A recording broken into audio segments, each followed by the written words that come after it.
Place maintenant au focus. Nous vous emmenons aujourd'hui au Soudan. Jusqu'à la fin des années 90, le pays avait le plus grand réseau de chemin de fer du continent africain. Plus de 5000 km de rails qui permettaient chaque année le transport de millions de tonnes de personnes et de marchandises. Mais voilà, 2 décennies de sanctions économiques américaines ont changé la donne. Les voies abîmées n'ont pas été réparées. Les trains, eux, ont été mis au garage. Et les Soudanais ont trouvé d'autres moyens de transport. C'est un reportage signé Simona Foltine et Thaïs Brook.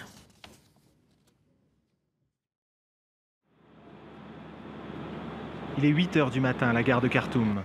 Le seul train de la journée est prêt à partir. Il fut un temps où le Soudan possédait le plus grand réseau de chemins de fer du continent. Mais après 2 décennies de sanctions américaines, la ligne Khartoum-Atbara est la dernière qui opère quotidiennement.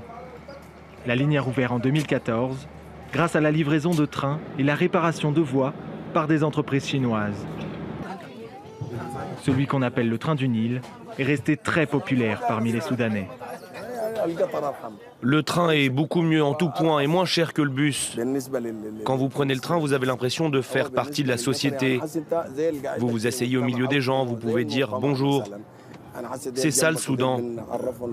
Vous pouvez parler à n'importe qui, même si vous ne connaissez pas cette personne. Le train du Nil fait appel aux souvenirs nostalgiques des années 70, lorsque les chemins de fer étaient la colonne vertébrale de l'économie et la fierté des Soudanais. Dans le temps, c'était impossible de trouver ailleurs dans le monde les mêmes trains qu'au Soudan, sauf en Inde et au Royaume-Uni. Même dans certains pays européens, les trains étaient moins bien que les nôtres.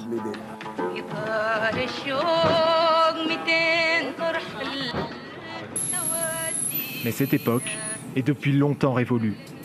La Société nationale des chemins de fer soudanais est l'une des 170 entités sous sanction du Trésor public américain. Le partenariat avec la Chine a offert un répit, mais de nombreux doutes subsistent quant à la possibilité de restaurer la gloire passée du chemin de fer. Les produits chinois ont de nombreuses malfaçons. Ils se détériorent rapidement. Ça résiste 1 an ou 2, peut-être 3 ou 4. Et puis c'est fini. Les trains américains, eux, fonctionnent des années. Ce train n'est en circulation que depuis 2 ans, mais il ne dépasse pas les 70 km/h. C'est vraiment lent. Ce train est censé atteindre 80, 90, voire 100, mais les voies sont en très mauvais état.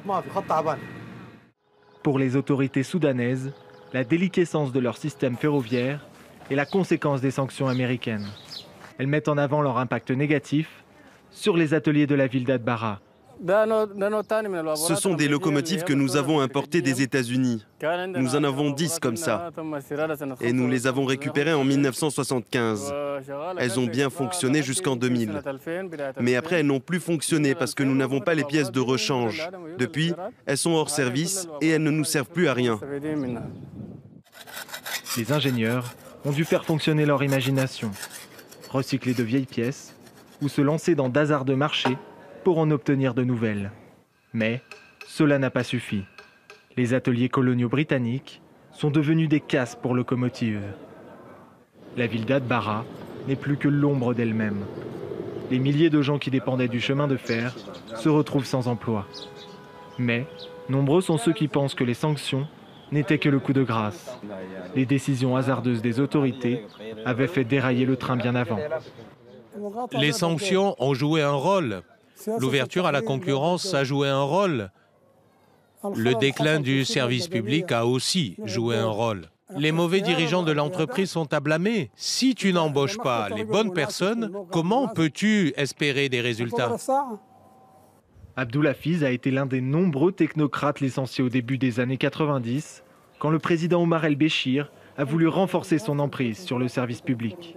Malgré son ressentiment contre le régime, il estime néanmoins que les sanctions américaines ne sont pas justifiées.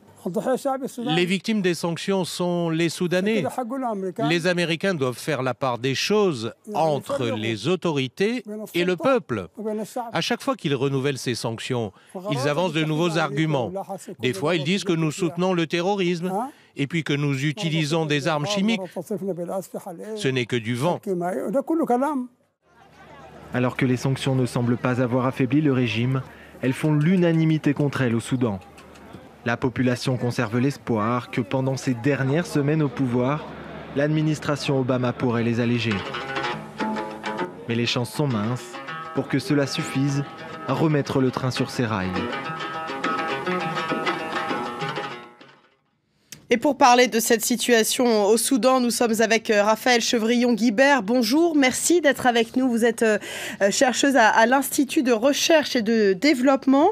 Est-ce que les sanctions américaines sont la seule cause du délabrement et de l'abandon des chemins de fer au Soudan ? Alors non, les chemins de fer, c'est quand même, si on se met du point de vue politique au Soudan, c'était le grand bastion des communistes, qui était un parti extrêmement fort dans les premières années de l'indépendance du Soudan. Et du coup, déjà bien avant ce régime, pendant le régime de Nimeri, ils avaient été complètement laminés parce qu'ils étaient arrivés avec lui au pouvoir et puis assez rapidement, ils ont fait une tentative de coup d'État parce qu'ils trouvaient que les mesures n'étaient pas assez à gauche, n'étaient pas assez sociales. Et du coup, après cette tentative de coup d'État qui a été infructueuse, Nimeri les a détruits complètement. Et dans cette destruction, il y avait aussi le besoin de détruire le syndicat des chemins de fer, qui était le plus gros syndicat soudanais et qui, dans ses militants, avait beaucoup de politiciens communistes. Du coup, il y a quand même cette histoire très forte. Et c'est sans surprise que quand les islamistes arrivent au pouvoir en 89, eux aussi, ils se sont toujours opposés aux communistes durant toutes les périodes précédentes pour essayer de gagner de l'influence, notamment à l'université de Khartoum. Donc c'est sans surprise qu'ils vont pas relancer les chemins de fer à ce moment-là. On l'entendait à la fin de ce reportage, les Soudanais espèrent que l'administration Obama va alléger ces sanctions là dans les prochains jours, mais cela n'aura pas de conséquences immédiates sur le réseau ferré soudanais. C'est un peu tard, on l'imagine.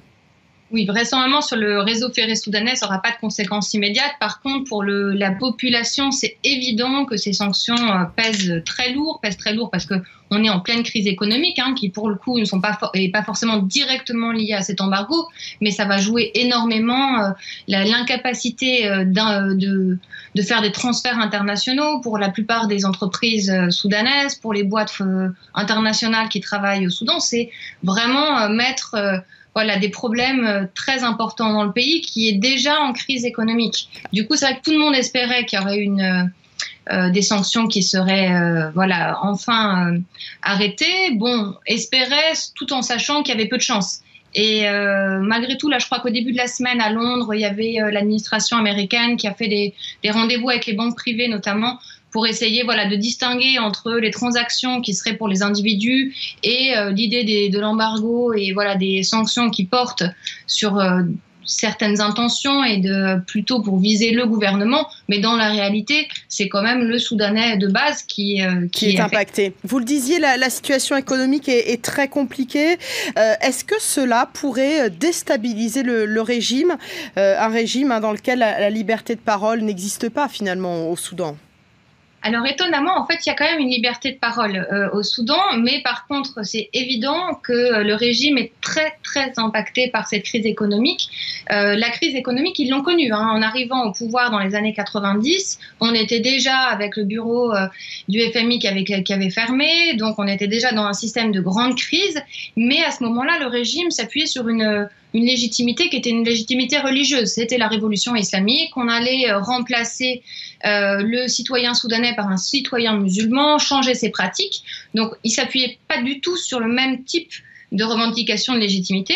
À partir des années 2000, c'est les années du pétrole. Et là, on va avoir un changement même de discours dans le régime où on va dire, regardez, on mérite de rester au pouvoir parce qu'on est un État développeur. On fait des routes, on fait des barrages, on apporte l'électricité. Et c'est vrai que dans la réalité, au moins dans les grandes villes, il faut mettre beaucoup de guillemets, il y a eu une amélioration dans les années 2000 du niveau de vie d'une certaine couche de la population.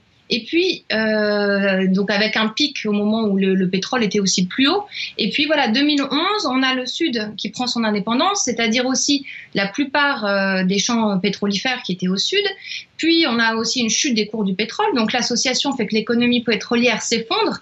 Et on a une économie soudanaise qui était quand même directement reliée à cette économie pétrolière, notamment par les questions monétaires, qui s'effondre elle aussi. On est aujourd'hui à une inflation galopante. Les chiffres de la Banque centrale, la soudanaise, nous disent que c'est la plus forte année cette année depuis 2011. Merci beaucoup Raphaël Chevrillon-Guibert. Merci d'avoir été avec nous pour nous parler de cette situation au Soudan. Restez avec nous.